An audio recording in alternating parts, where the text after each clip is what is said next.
ಜೈ ಭಾರತ್ ವಂದೇ ಮಾತರಂ.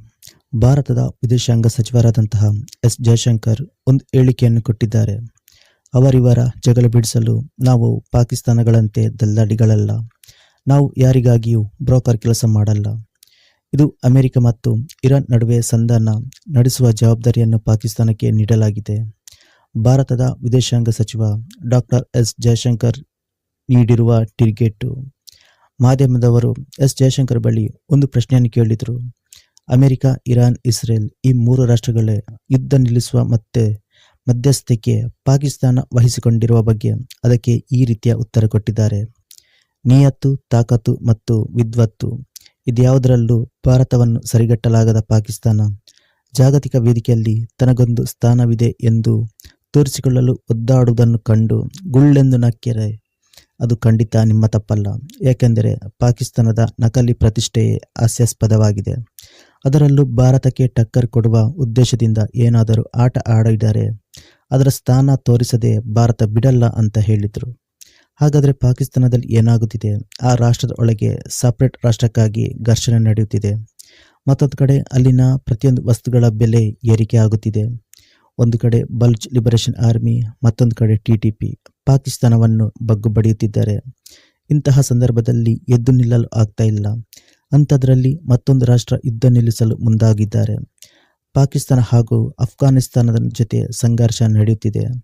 ಅವರಿವರ ನಡುವೆ ಯುದ್ಧದ ವಾತಾವರಣ ಸೃಷ್ಟಿಯಾಗಿದೆ. ಯಾವಾಗ ಅವರಿಬ್ಬರ ನಡುವೆ ಯುದ್ಧ ಶುರುವಾಗುತ್ತದೆ ಎಂಬುದು ಹೇಳಕ್ಕಾಗಲ್ಲ. ಅಂಥದ್ರಲ್ಲಿ ಇವರು ಇರಾನ್ ಅಮೆರಿಕ ಯುದ್ಧವನ್ನು ನಿಲ್ಲಿಸಲು ಮುಂದಾಗಿದ್ದಾರೆ.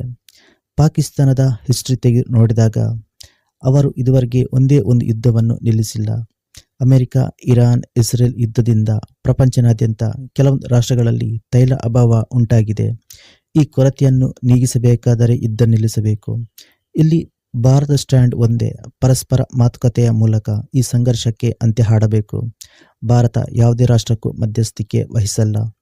ಪಾಕಿಸ್ತಾನ ಇಲ್ಲಿ ಹೀರೋ ಆಗಲು ಹೊರಟಿವೆ. ಆದರೆ ಅವರಿಗೆ ಇದರ ಅಸಲಿಕತೆ ಗೊತ್ತಿಲ್ಲ. ಪಾಕಿಸ್ತಾನ ಹೇಳುತ್ತೆ ನಾವು ಈ ಯುದ್ಧವನ್ನು ನಿಲ್ಲಿಸಲು ಮಧ್ಯಸ್ಥಿಕೆ ವಹಿಸುತ್ತೇವೆ ಅಂತ.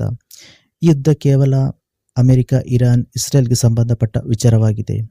ಇಲ್ಲಿ ಒಂದು ಅಂಶ ತಿಳಿದುಕೊಳ್ಳಬೇಕು. ಪಾಕಿಸ್ತಾನದಲ್ಲಿ ಮಾತುಕತೆ ನಡೆಯಬೇಕಾದರೆ ಅಮೆರಿಕ ಬರಬೇಕಾಗುತ್ತದೆ, ಇರಾನ್ ಕೂಡ ಬರಬೇಕಾಗ್ತದೆ. ಆದರೆ ಪಾಕಿಸ್ತಾನದಲ್ಲಿ ಇಸ್ರೇಲ್ ಕೂಡ ಶತ್ರು ರಾಷ್ಟ್ರ. ಹಾಗಾದರೆ ಇಸ್ರೇಲ್ ಪಾಕಿಸ್ತಾನದ ಮೇಲೆ ಕಾಲಿಡುತ್ತಾರಾ? ಇಸ್ರೇಲ್ನ ಅಧ್ಯಕ್ಷ ಇದಕ್ಕಿಂತ ಮುಂಚೆನೇ ಹೇಳಿದ್ದಾರೆ, ಇರಾನ್ ಆದ ನಂತರ ನಮ್ಮ ನೆಕ್ಸ್ಟ್ ಟಾರ್ಗೆಟ್ ಪಾಕಿಸ್ತಾನ ಅಂತ. ಇನ್ನು ಪಾಕಿಸ್ತಾನ ಹಿಂದೆ ಸಂಘರ್ಷ ನಡೆದಾಗ ಇಸ್ರೇಲ್ ಮೇಲೆ ಪರಮಾಣು ಬಾಂಬ್ ಹಾಕ್ತೀವಿ ಅಂತಲೂ ಪಾಕಿಸ್ತಾನ ಹೇಳಿದರು.